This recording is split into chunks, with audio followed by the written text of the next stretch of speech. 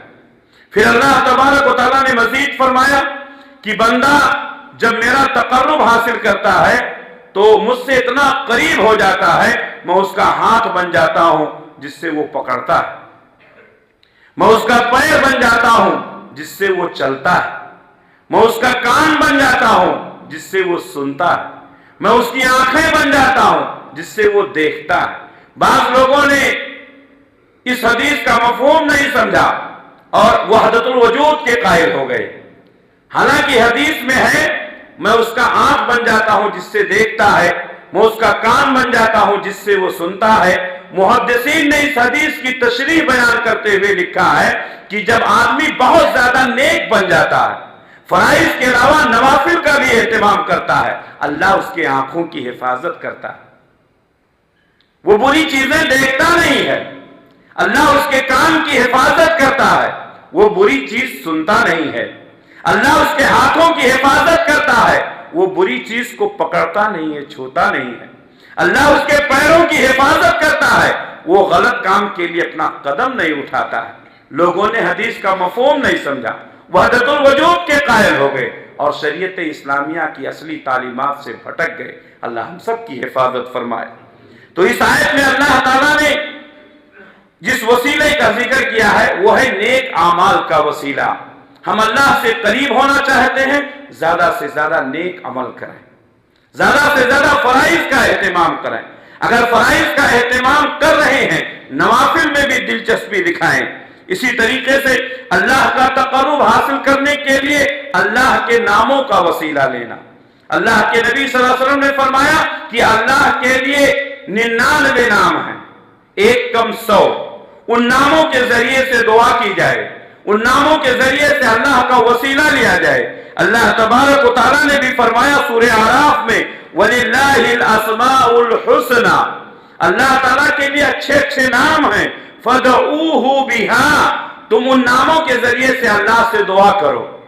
ہم دعا کرتے ہیں یا اللہ، تو یا اللہ، اللہ اللہ کا نام ہے، اللہ کے نام سے دعا کرنا، اے اللہ ہماری مصیبت کو دور کر دے، ہم کہتے ہیں نا، تو اللہ کے نام کا وسیلہ لینا۔ رب اللہ کے ناموں میں سے ایک نام ہے، ہم رب کے ذریعے سے وسیلہ کرتے ہیں، ربنا آتنا فی الدنیا حسنۃ وفی الآخرۃ حسنۃ وقنا عذاب النار، اے ہمارے پروردگار ہماری دنیا کو بہتر بنا دے، ہماری آخرت کو بہتر بنا دے، وقنا عذاب النار، اور جہنم کے عذاب سے ہم کو بچا لے۔ تو اللہ کے ناموں کا وسیلہ لینا یہ جائز ہے۔ ایک کم 100 نام ہے، 99 نام ہیں، اللہ کے ناموں کے ساتھ وسیلہ لینا۔ اس میں اعظم رب ذوالجلال، اللہ کے ناموں کا وسیلہ لینا۔ یا حی یا قیوم برحمتک استغیث، حی اور قیوم اللہ کے ناموں میں سے ہے۔ یا حی یا قیوم، اے حی اور اے قیوم اللہ کے ناموں میں سے، برحمتک استغیث، تیری رحمت سے میں مدد طلب کرتا ہوں، تیری رحمتوں کا واسطہ دیتا ہوں۔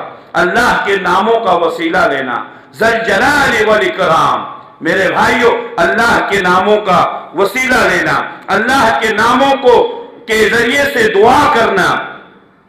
اللہ تبارک و تعالیٰ نے فرمایا الذین یقولون ربنا اننا آمنا، کہتے ہیں کہ اے ہمارے پروردگار ہم ایمان لے آئے، فاغفر لنا، ہمارے گناہوں کو معاف کر دے، فاغفر لنا ذنوبنا، ہمارے گناہوں کو معاف کر دے، وقنا عذاب النار، اور جہنم کے عذاب سے ہم کو بچا لے۔ اس آیت میں دو چیزوں کا وسیلہ لیا گیا، ایک تو رب کا وسیلہ لیا گیا، ربنا، اے ہمارے پروردگار، آمنا، ہم ایمان لائے، تو اللہ کے نام کا وسیلہ لینا اور اپنے ایمان کا وسیلہ لینا، اپنے ایمان کے وسیلے سے اللہ سے سوال کرنا۔ تو ایمان یہ سب سے بڑی دولت ہے، ایمان یہ اللہ کا سب سے بڑا کرم ہے۔ اللہ کا شکر ادا کیجئے کہ اللہ تعالیٰ نے آپ کو صاحب ایمان بنایا۔ جنت میں جانے کے لیے بنیادی شرط ہے ایمان کا ہونا، جو آدمی ایماندار نہیں ہے، مومن نہیں ہے، وہ جنت میں نہیں جا سکتا۔ تو اپنے ایمان کا وسیلہ لینا، اپنے ایمان کے وسیلے کو دعا کے لیے وسیلہ بنانا جائز اور درست ہے۔ اللہ تعالیٰ نے حضرت عیسیٰ علیہ السلام کے حواریوں کا ذکر کیا۔ حواری کسے کہتے ہیں؟ ہماری زبان میں اس کو صحابی کہتے ہیں، ہماری زبان میں اس کو ساتھی کہتے ہیں۔ اللہ کے نبی صلی اللہ علیہ وسلم کے صحابہ، اللہ کے نبی صلی اللہ علیہ وسلم کے ساتھی، ہم ان کو کیا کہتے ہیں؟ صحابی۔ اسی طریقے سے حضرت عیسیٰ علیہ السلام کے ساتھی، ان کا صحبت اختیار کرنے والے، ان کا تعاون کرنے والے، ان کا سپورٹ کرنے والے، ان کو کیا کہا جاتا ہے؟ حواری۔ عیسیٰ علیہ السلام کے حواریوں کے تعلق سے اللہ تعالیٰ نے ایک قول ذکر کیا ہے جو سورہ آل عمران میں ہے۔ اللہ نے فرمایا ربنا آمنا بما انزلت۔ حضرت عیسیٰ علیہ السلام کے ساتھیوں نے کیا کہا؟ ان کے حواریوں نے کیا کہا؟ ربنا آمنا بما انزلت، اے اللہ تو نے جو کتاب نازل کی تھی، جو شریعت نازل کی تھی، ہم اس کے اوپر ایمان لے آئے۔ واتبعنا الرسول، اور اے اللہ ہم نے تیرے رسول کی پیروی کی۔ فاکتبنا مع الشاہدین، تو اے اللہ گواہوں میں ہمارا نام لکھ لے۔ تو انہوں نے اپنے ایمان کا سہارا لیا، اللہ پر ایمان لانا، اللہ کی کتابوں پر ایمان لانا، اللہ کے رسولوں پر ایمان لانا اللہ کا تقرب حاصل کرنے کا سب سے بہترین ذریعہ ہے۔ اسی طرح اللہ تبارک و تعالیٰ نے اپنے خاص بندوں کی صفات قرآن مجید میں جگہ جگہ فرمائے ہیں۔ اللہ تبارک و تعالیٰ نے ایک مقام پر عقل مندوں کی صفت، عقل مند سمجھتے ہیں نا، ہوشیار، عقل مند، سنجیدہ قسم کے لوگ، کسی بھی چیز کو اچھے انداز میں کرنا، اس کو عقل مندی کہا جاتا ہے۔ تو اللہ تبارک و تعالیٰ نے عقل مندوں کی نشانیاں بیان کرتے ہوئے سورہ آل عمران میں فرمایا ربنا اننا سمعنا منادیا، اے ہمارے پروردگار ہم نے ایک منادی کرنے والے کو سنا، ینادی للایمان ان آمنو، وہ منادی کر رہا تھا، آواز دے رہا تھا کہ لوگوں اللہ کے اوپر ایمان لے آؤ۔ ینادی للایمان ان آمنوا بربکم، اپنے پروردگار کے اوپر ایمان لے آؤ۔ فآمنا، اے اللہ ہم ایمان لے آئے۔ منادی نے آواز دی، رسول نے دعوت دی، ہم نے رسول کی دعوت پر لبیک کہا، ہم ایمان لے آئے۔ فاغفر لنا ذنوبنا، اے اللہ ہمارے گناہوں کو معاف کر دے۔ وکفر عنا سیئاتنا، اور اے اللہ ہمارے گناہوں کو مٹا دے۔ وتوفنا مع الابرار، اور اے اللہ ہمارا انجام نیک لوگوں کے ساتھ کر۔ کس کا واسطہ لیا؟ کس کا وسیلہ لیا؟ ایمان کا وسیلہ لیا، ایمان کا وسیلہ لیا۔ نبی پر ایمان لائے، نبی اعلان کر رہا تھا اپنے رب پر ایمان لاؤ، ہم ایمان لائے، ہم اس ایمان کے وسیلے سے تجھ سے سوال کرتے ہیں، ہم اس ایمان کے وسیلے سے تجھ سے دعا کرتے ہیں۔ تو ایمان یہ سب سے بڑی دولت ہے۔ میرے بھائیوں، ایمان کی حفاظت کرو، اپنے عقیدے کی حفاظت کرو۔ نیک اعمال کا وسیلہ لینا، اس سلسلے میں اللہ کے رسول صلی اللہ علیہ وسلم کی وہ مشہور حدیث جو صحیح بخاری صحیح مسلم میں ہے، اللہ کے نبی صلی اللہ علیہ وسلم نے فرمایا پہلے زمانے میں 3 لوگ کہیں جا رہے تھے، راستے میں بارش ہونے لگی، ان تینوں نے ایک غار میں پناہ لیا، پہاڑ کے ایک غار میں انہوں نے پناہ لیا۔ جب اندر تھے تو ایک بڑا پتھر لڑھک کر کے وہ غار کے دروازے پر آ کر کے رک گیا۔ بڑا پہاڑ کا پتھر، اس کو ڈھکیل نہیں سکتے ہیں، راستہ کھول نہیں سکتے، راستہ بند ہو گیا۔ بارش بند ہوئی، تینوں نے نکلنا چاہا، پتھر کو ہٹانا چاہا، لیکن پتھر کو ہٹا نہیں سکے۔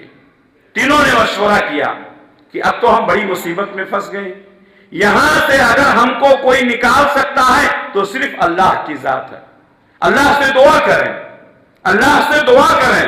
تینوں نے اپنی اپنی نیکیوں کو یاد کیا، تینوں نے ایک ساتھ دعا نہیں کی بلکہ تینوں نے الگ الگ دعا کی، اپنی اپنی نیکیوں کو یاد کیا۔